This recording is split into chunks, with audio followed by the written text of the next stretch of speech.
Welcome to Illuminating Catholics, podcast of the Diocese of Sioux City. I'm Dawn Prosser, Director of Communications for the Diocese.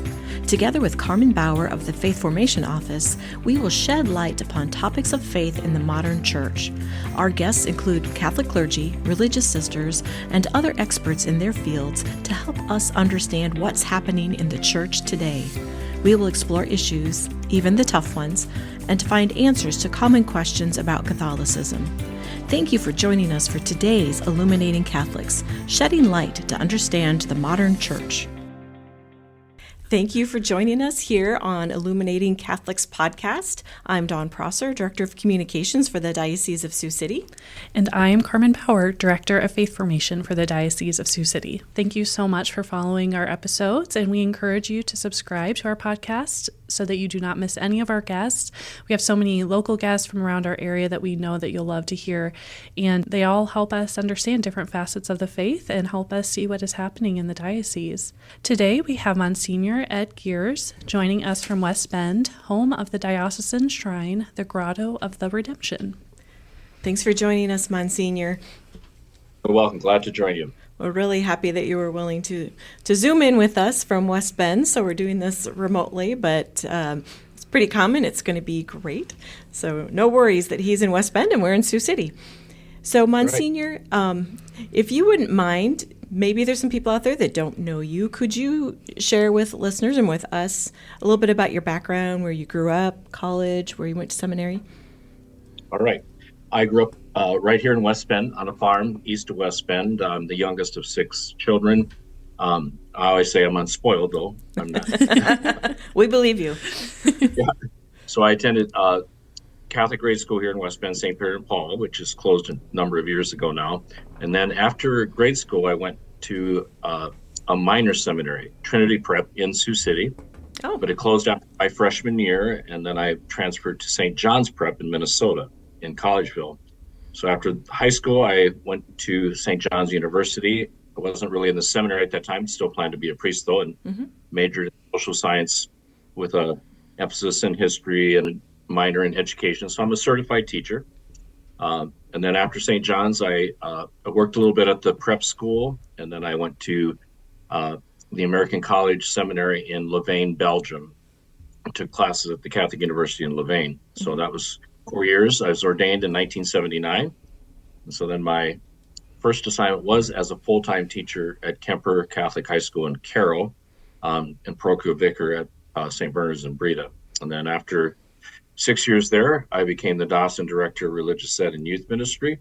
And then from there, I was pastor at the cathedral for 5 years. And then Cardinal DiNardo asked me to try to do team ministry in Webster County. So I was the team pastor and 9 years in Webster County, and then came to Algona. And while I was in Algona, I also became pastor of St. Michael's in Whittemore, St. Joe Bode, and St. Peter and Paul West Bend. So I finally retired in 2021. And but I became the rector of the Grotto the last year of my active ministry, which was, to say the least, a little challenging with 4 parishes and stuff. But then after retirement, then it was a lot easier to be rector of the Grotto. I can imagine.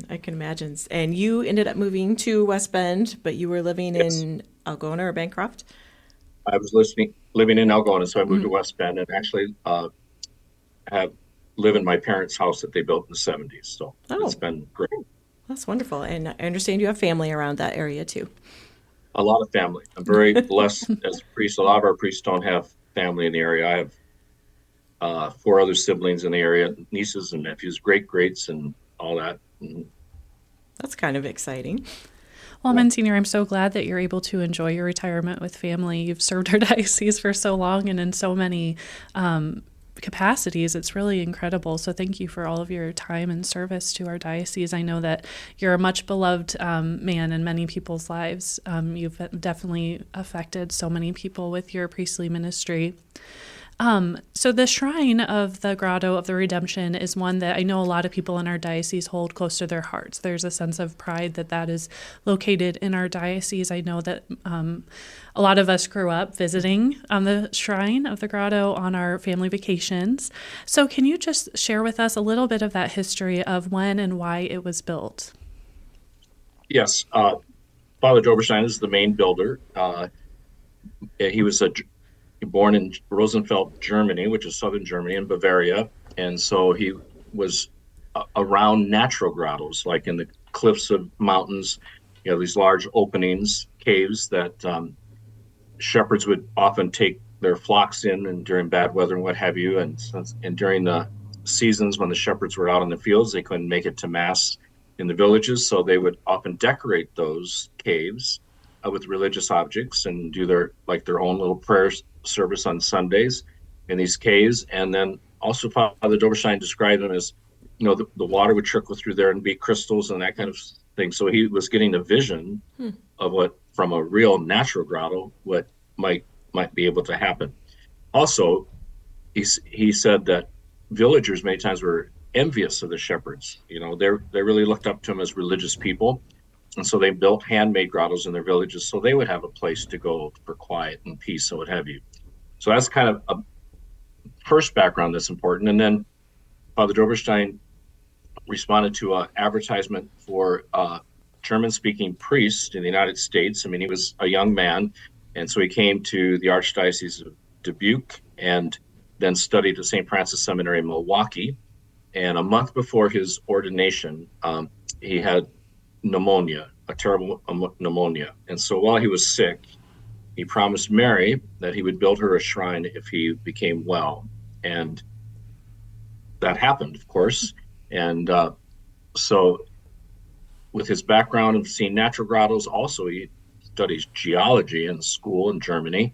He just had a love for stone. So I think he had that vision from the beginning that would be the kind of shrine that he would build. He saw other people make handmade grottos, and so he had that in his head. But he came to that first year he stayed in Dubuque and served as a chaplain for the Mercy Sisters because he was recuperating from pneumonia. It was a very serious illness in those days. And then he was sent to West Bend, his first assignment, in 1898. So there's I think 30 people were here in the parish. And his first thing was to build a Catholic school, saying that'll draw people, and it did. And then it was a few years, and then he began to kind of carry out his plan for the shrine. So he collected rocks from around the United States. And so I guess there's truckloads and train car loads of rocks. And a young high school graduate, Matt Serency, after he graduated, worked with him this whole time, would drive the truck and go all over. And a lot of these stones and rocks and gems come from national parks now, which you would never be able to do. But in those days you could, where you could take things and preserve it. So he collected, I think, for at least 10 years, and then he started to build in 1912. And so from there until his death, he worked on the grotto. I think he started just with the idea of the shrine to Mary, so that is his first one, which we call the Holy Trinity grotto, and I think it's also the most beautiful. But then his vision just kept expanding, and to realize that the very important message from our gospel is that Jesus so loved the world that he became one of us, not to condemn us, but to save us. So this grotto of redemption, to tell that story. And so he just way ahead of his time. He was an engineer. I mean, just even the structural things that he did are just amazing. The drainage, the foundations, all those things. And I always think an interesting story with the grotto too is, we're in farmland, and we do not have precious stones and gems and all that kind of stuff, stalactites and stalagmites, but we do have a lot of stones in our fields. So when Father Doberstein dug a 20-foot deep foundation, he had the farmers bring in stones from their fields. And so there is the foundation is, in a sense, local. And I think it's a wonderful connection to the local area. Oh, wow, that is really neat. I remember picking up rocks in my grandpa's field, and to think that he used those, and that's really beautiful. Well, you mentioned that, the grotto, it's the grotto of the redemption.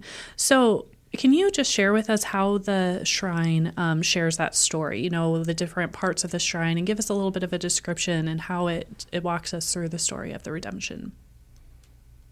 Well, our tours, and even without a tour, we have placards here and there kind of explaining the different parts of the grotto. But on tours, we start with the story in Genesis of Adam and Eve, and then the fall of Adam and Eve, and then the promise of redemption through our Mother Mary. And so that's where it starts.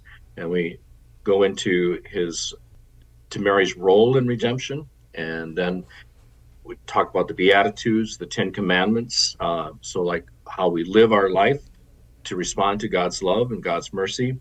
And then, of course, there's this section 2 of Jesus growing up in Nazareth, his birth in Bethlehem, and then Nazareth, and also then the Stations of the Cross are kind of right in the center of the whole grotto. I think if you look at a picture from up above, it's kind of amazing. Okay, the center of our redemption is Jesus' death and resurrection, and so in the very top, the 13th station is the Pietà and the cross, the empty cross, and then the burial is again down below. It's a wonderful concept of our redemption. That's the heart of it, is Jesus dying for us and then rising so that we might have life and have it more abundantly.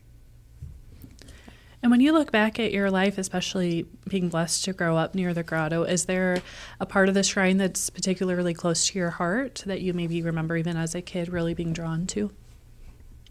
Well, I think I'm drawn most to the very first grotto that Father Doberstein built, this one that was dedicated to Mary, and beautiful statue in there. She's holding the child Jesus out in front of her. Is like, I'm giving you the Christ, the one who is the Redeemer and the Savior. And then just the beauty that's in that grotto, all the different symbols that Father Doberstein put in there is amazing. And you can kind of just keep looking and looking, and some people will be surprised to see the shape of a turtle in there. And the story of that is that while he was building, many turtles would come up from the pond, and so he decided to put a shape of a turtle in that grotto as well.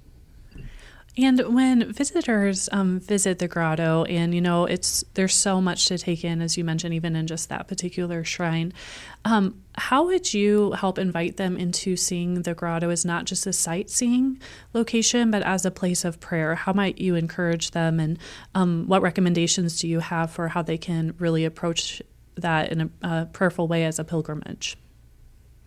Well, we have 2 ways to make it a kind of a place of prayer, and one of those is we have a little brochure with different prayers that people can do. It's short. And then I did a longer booklet where you could actually spend a half hour to 45 minutes in a particular grotto. And I have a scripture in there and a visual kind of guided meditation. And that is not used a lot, but that's what we use with our day of prayer and reflection. So like Deacon Bruce Helliseth, who's a resident here in West Bend and our custodian, he and I will take groups into a particular grotto and do a guided meditation with them. And that's quite powerful. But when visitors just come, I think, how would I say, it's like the grotto gets a hold of them. I mean, I never hear loud talking or shouting. It's always kind of a quietness.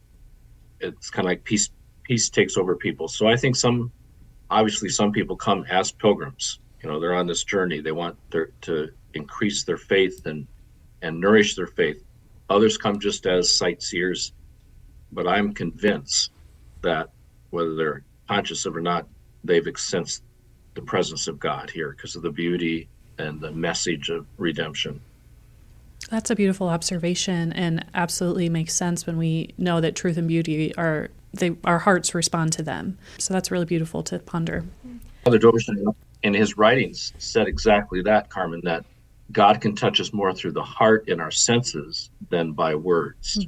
And so he knew what he's doing. Yes, sounds like it. So, Monsignor, you referenced both the short prayer book and the longer booklet that I remember you putting together for one of your days of reflection. How would pilgrims or people coming to visit, how would they get a hold of those? Well, we usually have some in our welcome center. So like when, we don't have anyone in the welcome center this time of year, but, in the visiting time, there's usually someone in the welcome center from 10 to 2 or so like that. So they could pick one up there. They would be accessible in the gift shop. That would be another way to get a hold of them. Okay. We aren't really set up to take orders via mail or email. and sending things out. We just don't have the staff and the means to do that. Okay. Thanks for sharing that. That's a wonderful booklet that you created. Recently, speaking of the nicer weather, the shrine, as one of the diocesan shrines, piqued the interest of EWTN and their series Hidden Gems. And I know they were also here at the shrine Trinity Heights. So what can you tell us about their visit and maybe your involvement with their filming for Hidden Gems? Right. So a woman from Fort Dodge put us onto this Hidden Gems and gave me the contact for EWTN because they had heard about it a little bit too. So then they asked if we're interested, said definitely. Costs a lot of money, but our board thought it was well worth it. I mean, to have a half-hour program on EWTN with millions of viewers, we really think it's going to help promote. And they definitely, as a shrine, approached us in a very religious, spiritual way. And so we sent them some ideas for reenactment, 3 scenes reenactments by the Doberstein. We kind of pointed out some of the main history, sent them some booklets and things with the history. And so they developed a text or a script, I should say, and did a very nice job putting all that together. And then they have these reenactment scenes kind of here and there within the show. And while they were here, they didn't do the whole script. They just kind of introduced things visually. And then while they're doing the script, they're going to be showing the grotto. And so I was very involved in terms of trying to prepare all of these things. And then that day, 4 others and myself were interviewed as well. So we'll have bits and pieces of our interviews kind of spread throughout the show as well. Who else was interviewed as well as yourself? One of our guides, Jane Kirshner, she's been around a long time and she has a lot of history written down from Father Doberstein. Keeps telling her, you got to give that to us to get on a permanent record, but so she was good. Marlene Banwart was a guide a number of years ago, worked with the grotto a lot and has a great interest. Then Deacon Bruce Helseth, who is the custodian, loves the place. Then Gary Weber is a man that's around the grotto all the time fixing things. And so they went and kind of interviewed him while he was fixing a different spot of the grotto, and how much, and then of course me they interviewed, but how much of all that, I mean, it's only a half-hour program. They'll I'm sure just take bits and pieces. I think they targeted maybe early spring 2025 for distribution. So we will keep people informed as soon as we all hear that is coming out. I think there's going to be a lot of interest. I can't wait to see it. While they were in Sioux City, of course, they interviewed the bishop. Mm-hmm. So they had a double interview there. And so he was having a hard time jumping back and forth, I guess. It's like, now you're going to talk about the grotto, and then you can talk about the Trinity Heights. Right. So, speaking of Deacon Bruce Helseth, I do follow his photos on social media of the grotto, and it's like, have a beautiful day, you're seen from the grotto, and they're always wonderful photographs, and he just never runs out of material of things to put out there. And I understand that he's very involved in a calendar project that you have at the grotto. Maybe a nice Christmas gift. His daughter kind of stepped up and said, I'll help raise some money for the grotto, but doing the calendar using my dad's photos. And so we have this every year it's different. I think we're in our 3rd or 4th year of calendars. And he takes, as you say, when you follow him, different seasons, different times of the day, different parts of the grotto, close-ups back. And so that's all in our calendars.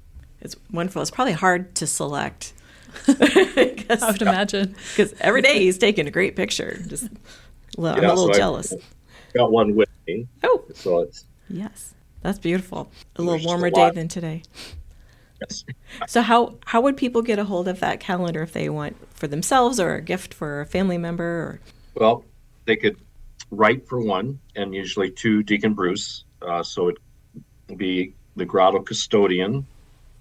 This might be 309 140th Street, West Bend, 50597. We'll put that in the show notes. Okay. so they can get that. We kind of ask for a minimum of $20 per calendar, and if we send them 25 to cover the shipping costs, and checks be made out to the Grotto of the Redemption. If people use Venmo, they can do Venmo at Grotto Custodian, and the code is 3600 when prompted. Mm-hmm. And then people need to be sure to put their address and how many calendars they want on the comments section. And then Deacon Bruce's daughter, Jess, will get them sent out. That's wonderful. And I assume if you're in the West Bend area, is the gift shop open this time of year? Gift shop, yeah, in January, it's the only time we're closed, but gift shop's open now. Are there particular hours that they're open? Right now it's 9 to 4 in the winter time. Okay. So I think I saw some promotion that maybe there's religious items available. Again, we're always looking for Christmas gift ideas, and this show will populate on the 10th of December, so plenty of time to stop. What can you tell us about the gift items in the shop if people would like to stop in? We really have become, I think, a very well-stocked religious goods store. So we have crucifixes, rosaries of all kinds, single-decade bracelet rosaries, and we have Bibles for children, adolescents, young adults, Spanish, Bibles in Spanish, and prayer booklets in English and Spanish, and all kinds of books in spirituality. And we have car visor pendants, that for your patrons or for teens. We have holy cards. I mean, we have the works. You do. That's pretty expansive. What a great opportunity for people on the eastern side of the diocese to have that. So stop and see the Grotto, go to the gift shop. And I assume, even though like today, I think it's 9 degrees, that the Grotto is still, the outdoors is available to visit. But yes, even during the winter, not all of the steps or walkways are clear, but the main ones are even during the winter. Okay. It's really beautiful when you get snow on top of the Grotto. Yes, I've seen some of those pictures. It's beautiful. So go ahead. I'm sorry. Monsignor, can you remind us of how we can if we can follow the Grotto on any social media sites? What's the best way to stay connected, especially when it comes to those days of reflection that are offered? We have a Facebook site, so the Grotto, and also our website. So it'd be in both of those places. Mm-hmm. We'll put links in the show notes for that as well, so people can find you. So obviously, this is a place that you can bring families and students, or just yourself if you need some reflection. And we always help Monsignor promote when he does have his days of reflection, so people can make a point to come out and see the Grotto. Is there anything else that you wanted to add to encourage people to participate and enjoy this resource that we have? I think the days of prayer and reflection, I don't know, sometimes we haven't had that many people, but it's for everyone in the whole diocese or beyond the diocese. We had a couple from Minnesota once, and from people from the Des Moines area. It's not a long day, I don't know, and I just encourage people to kind of open their hearts and their minds to the possibility. I think they'll be amazed how touched they would be by just spending actual prayer time in the Grotto, and we help them out with that with this guided meditations. How wonderful to offer those aids and assistance, and what a remarkable opportunity just to have access to you as well with your wealth of knowledge, and to be able to ask questions and to follow your example of prayer as well. I think that would be a great opportunity for folks to consider. So thank you, Monsignor, so much for joining us today. I hope that we're able to have more conversations in the future. There's so much history there and so much opportunity at the Grotto. You're very welcome. And again, so grateful that you include the Grotto in your programs, your podcasts. Well, I think so many of our listeners who've joined us for this discussion, who've visited the shrine of the Grotto of Redemption, I'm sure that it just warmed their heart and touched them to be able to hear that it is still well cared for, well maintained, and that it will continue to be so as a resource in our diocese. So I think that is wonderful. It has been such a part of our history in Northwest Iowa and all of Iowa, I think, for a number of years. I grew up in central Iowa, and even we as a family would visit often. So So we just want to say thank you so much to Monsignor for joining us today, and also thank you to you, our listeners. We hope that this conversation just helped you appreciate this shrine in our diocese and offered you maybe some new ideas on how you can take advantage of visiting and how you can encounter Christ more closely through your pilgrimage to the Grotto. Thank you for following us on Illuminating Catholics, and we cannot wait to share our upcoming episodes with you. There's always something to learn about the faith and always just new ways to be connected up here in the Diocese of Sioux City. Thank you for listening to this episode of Illuminating Catholics, shedding light to understand the modern church. Follow us for more episodes on topics of the Catholic faith. For more diocesan news, visit lumenmedia.org.